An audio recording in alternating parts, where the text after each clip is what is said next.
तो अब हम पढ़ने जा रहे हैं chapter 13 why do we fall ill. तो इस चैप्टर में हम लोग इस चीज को सीखेंगे कि जैसे कोरोना वायरस जैसी बीमारी है या इबोला जैसी बीमारी है जो वायरस से फैलती हैं, डिफरेंट टाइप की बीमारियां हैं, तो उनसे कैसे निपटा जाए, और कैसे हम उनसे बच सकते हैं। तो सबसे पहले हमें ये समझना पड़ेगा कि हम बीमार क्यों पड़ते हैं। इसीलिए ये चैप्टर बहुत बहुत इंपॉर्टेंट है कि ये हमारी हेल्थ से जुड़ा हुआ है कि हम अच्छी हेल्थ कैसे मेंटेन कर सकते हैं और बीमार होने से कैसे बच सकते हैं, स्पेशली अगर वायरस या इन्फेक्शन है डिफरेंट टाइप के। तो इसीलिए ये चैप्टर बहुत जरूरी है। तो सबसे पहले एक्टिविटी देखते हैं, एक्टिविटी 13.1 कि कैसे हम बीमार पड़ते हैं। तो इस चैप्टर का नाम ही कैसे हम बीमार पड़ते हैं। We have all heard of earthquakes in Latur, Bhuj, Kashmir etcetera. तो हम सभी सुन चुके हैं कि लातूर, भुज और कश्मीर में अर्थक्वेक आए थे, और the cyclones that lashed the coastal regions. और हम कोस्टल रीजन में आने वाले साइक्लोन्स के बारे में भी पढ़ चुके हैं। Think of as many different ways as possible in which people's health would be affected by such a disaster if it took place in our neighborhood। तो हमें ये सोचना है कि अगर इस तरीके का कोई भी प्रॉब्लम, डिजास्टर, आपदा हमारे आसपास आ जाए तो लोगों की हेल्थ किस तरीके से अफेक्ट होगी। तो हमें ये सोचना है। तो बहुत तरीके से अफेक्ट हो सकती है। How many of these ways we can think of are events that would occur when the disaster is actually happening। तो इनमें से कौन सी चीजें हैं जो उस वक्त हो रही होंगी जब आपदा आई हुई है, मतलब जब जैसे मान लो टोर्नेडो है तो उसी वक्त है, या साइक्लोन है उसके टाइम है, या जब भूकंप है, तो कौन कौन सी चीजें उस वक्त होंगी। How many of these health related events would happen long after the actual disaster। तो कौन कौन सी ऐसी प्रॉब्लम्स होंगी जो उसके बहुत सालों बाद, लॉन्ग आफ्टर का मतलब बहुत टाइम बाद भी होंगी, but would still be because of the disaster, लेकिन उनका कनेक्शन किससे, उसी डिजास्टर से। तो कौन कौन सी ऐसी प्रॉब्लम होंगी जो उस डिजास्टर से रिलेटेड होंगी, जो बाद में होंगी। Why would one effect on health fall into the first group and other would fall into second group.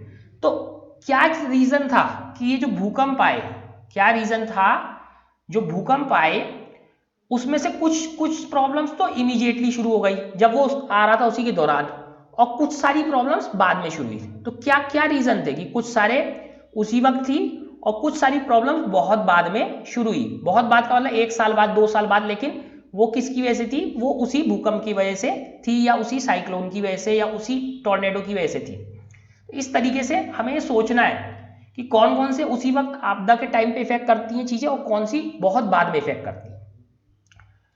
When we do this exercise, we realize that health and disease in human communities are very complex issue।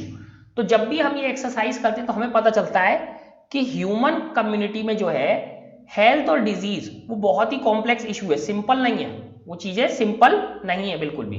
With many interconnected causes. तो interconnected का मतलब होता है ऐसी चीजें जो आपस में जुड़ी हुई हैं। तो इसमें बहुत सारी इंटरकनेक्टेड कॉजेज हो सकती हैं जो आपस में जुड़ी हुई हैं। We also realise that the ideas of what health and disease mean are themselves very complicated. इस तरीके से हमें पता चलता है कि हेल्थ और डिजीज का ही जो मीनिंग है वो आसान नहीं है, वो खुद में भी आसान नहीं, वो बहुत डिफिकल्ट है हेल्थ और डिजीज का meaning. When we ask what causes disease and how we prevent them, we have to begin by asking what these notions mean। तो जब भी हम ये सोचते हैं कि डिजीज कैसे होती है, कॉज ऑफ डिजीज का मतलब डिजीज कैसे होती है या कैसे हम इससे रोक सकते हैं, प्रिवेंट कर सकते हैं, तो हमें सबसे पहले ये सोचना चाहिए, सबसे पहले ये क्वेश्चन पूछना चाहिए क्या कि डिजीज का मीनिंग क्या है, इनका मीनिंग क्या है वर्ड का, डिजीज और डिजीज प्रिवेंशन, हेल्थ, इन सब का मीनिंग क्या है। जब मीनिंग पता होगा तभी उसके बाद हम इसको आगे समझ सकते हैं। We have seen that cells are basic units of organism. तो हम ये पहले ही देख चुके हैं कि बेसिक यूनिट्स क्या थी, cells. Cells are made of a variety of chemical substance, proteins, carbohydrates, fats और लिपिड्स एंड सो ऑन। तो सेल किससे बनी हुई थी, सेल डिफरेंट टाइप के केमिकल सब्सटेंस थे, उनका नाम क्या क्या था, प्रोटीन, कार्बोहाइड्रेट, फैट, लिपिड और इस तरीके की बहुत सारी चीजों से सेल्स बनी हुई थी। Cell is a dynamic place. तो डायनेमिक का मतलब क्या होता है? डायनेमिक का मतलब जो चीजें मोशन में रहती हैं, जो चीजें चल रही होती हैं, वो एक जगह से कांस्टेंट नहीं रहती। जो चीजें चल रही हैं, जो चीजें चेंज हो रही हैं, जिनमें तेजी से के साथ चेंज आ रहा है, तो वो क्या होती है? डायनेमिक होती है। तो cell is a dynamic place, उसमें चेंज आ रहा होता है। Something or the other is always happening inside them.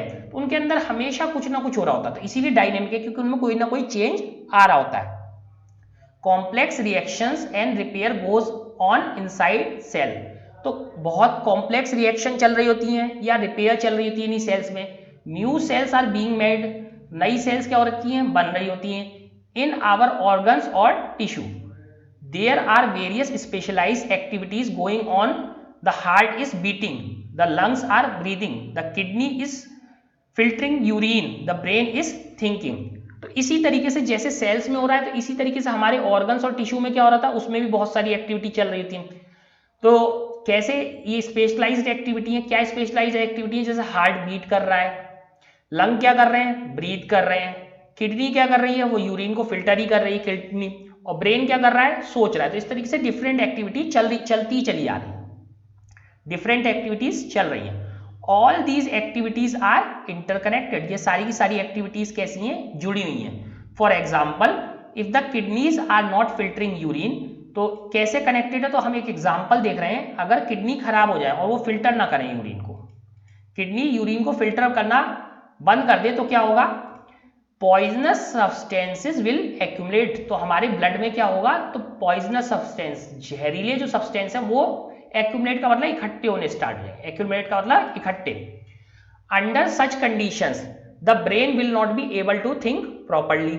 जैसे ही हमारे शरीर में ये पॉइजनस सब्सटेंसेस, जहरीले चीजें इकट्ठी होनी शुरू हो जाएंगी, तो ब्रेन अच्छे से सोच नहीं पाएगा। For all these interconnected activities energy and raw material are needed. तो इनके सबके लिए क्या चाहिए? हमें एनर्जी चाहिए और रॉ मटेरियल चाहिए। Food is a necessity for sale and tissue function. तो ये सब हमें एनर्जी, और एनर्जी कहाँ से मिलती है? फूड से। फूड से। तो फूड क्या है? एक नेसेसिटी है। Anything that prevents proper functioning of cells and tissue will lead to a lack of proper activity of the body. तो ऐसा कुछ भी हो, ऐसा कुछ भी हो जो इसके जो प्रॉपर फंक्शनिंग को रोक दे, सेल और टिश्यू के प्रॉपर फंक्शनिंग को रोक दे, वो हमारी बॉडी को क्या करेगा? अफेक्ट करेगा। जैसे अगर हमारे हाथ में चोट लग जाए, तो हम अच्छे से काम नहीं कर पाते। इवन बहुत छोटी सी भी चोट लगे तो हमारा दिमाग बार बार वहीं जाता है। तो और अगर अंदर कोई पेट दर्द है, तो हम पढ़ भी नहीं पाते। क्यों? क्योंकि एक चीज से सारी चीजें अफेक्ट होती हैं। It is in context that we will look at the notion of health and disease. इसी तरीके से हम हेल्थ और डिजीज को देखेंगे कि एक चीज से दूसरी चीज अफेक्ट कैसे होती है। तो इसी तरीके से हम देखेंगे हेल्थ एंड इट्स फेलियर। तो पहले तो हम जानेंगे कि हेल्थ और ये कैसे फेल होती है, यानी कैसे इसके साथ प्रॉब्लम्स स्टार्ट होती है। The significance of health. Significance का मतलब होता है इंपॉर्टेंस। सिग्निफिकेंस का मतलब होता है इंपॉर्टेंस। तो हेल्थ की इंपॉर्टेंस क्या होती है? We have heard the word health used quite frequently. तो हमने हेल्थ के बारे में डेली सुनते हैं, बहुत लोग बोलते हैं। We use it our self as well. तो हम अपने आप भी बोलते हैं। when we say things like my grandmother's health is not good, तो जैसे हम कैसे कहते हैं?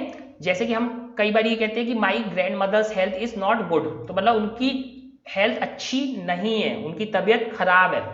our teachers use it when they scold us saying this is not a healthy attitude। और टीचर्स भी कई बार डांटते हैं। कैसे डांटते हैं? कि ये हेल्दी एटीट्यूड नहीं है। या हेल्दी एटीट्यूड का मतलब हिंदी में नहीं लेना होता, इसका मतलब होता है कि ये अच्छी बात नहीं है, ये ऐसा नहीं करना चाहिए हमें, ये एक अच्छी बात नहीं है।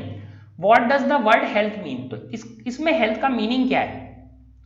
If we think about it, अगर हम इसके बारे में सोचें, we realise that it always implies the idea of being well. तो हमें क्या पता चलता है कि इससे क्या मीनिंग निकल रहा है? हमेशा एक आइडिया निकल के आ रहा है कि बीइंग वेल, अच्छे रहने का, अच्छे रहने का, बीइंग वेल यानी अच्छे रहने का एक आइडिया निकल के आ रहा है। We can think of well being as effective functioning. तो हम वेल बीइंग को कैसे कह सकते हैं? वेल बीइंग का मतलब इफेक्टिव फंक्शनिंग, की सब कुछ ठीक चल रहा है। For our grandmothers being able to go out to the market और to visit neighbours is being well. तो अब ये भी हर किसी के लिए अलग अलग तरीके से हो सकता है। तो ग्रैंड मदर के लिए क्या है, अगर हमारी ग्रैंड मदर है तो अगर वो बाजार जा रही हैं, मार्केट जा रही हैं या पड़ोसियों के पास जा रही हैं तो उसे ही क्या बोलेंगे, बीइंग वेल, वो अच्छी हैं। And not being able to do such things in poor health, और वो ऐसी चीजें क्या कर सकती हैं, पुअर हेल्थ में नहीं कर पाएंगी, वो बाजार नहीं जा पाएंगी, वो पड़ोसी के घर नहीं जा पाएंगी, वो अपने घर पे ही रहेंगी। Being interested in following the teaching in the classroom so that we can understand the world is called a healthy attitude, while not being interested is called the opposite। तो अगर कोई स्टडी में इंटरेस्टेड है, interested in the following the teaching in the classroom, तो कोई अगर study में interested और फॉलोइंग द टीचिंग मतलब वो अच्छे से पढ़ रहा है जो पढ़ाया जा रहा है क्लासरूम में, तो इसे हम क्या कहते हैं, हेल्दी एटीट्यूड, यानी ये एक अच्छी आदत है। हेल्दी एटीट्यूड का मतलब एक अच्छी आदत। और अगर कोई बच्चा ऐसा नहीं कर रहा तो हम क्या कहेंगे, it is called the opposite. Opposite यानी मतलब ये कहा जाता है कि ये हेल्दी एटीट्यूड नहीं है। अगर कोई बच्चा नहीं पढ़ रहा, नहीं ध्यान दे रहा, तो इसे क्या कहेंगे, ये हेल्दी एटीट्यूड नहीं है, ये अच्छी आदत नहीं है। Health is therefore a state of well being enough to function well physically, mentally and socially. तो इसीलिए हेल्थ का क्या मीनिंग निकल के आया, हेल्थ का मीनिंग निकल के आया बीइंग वेल, यानी ठीक रहना। ठीक रहना कैसे, ठीक रहना, इनफ टू फंक्शन वेल, कि हम अच्छे से फंक्शन कर पाए।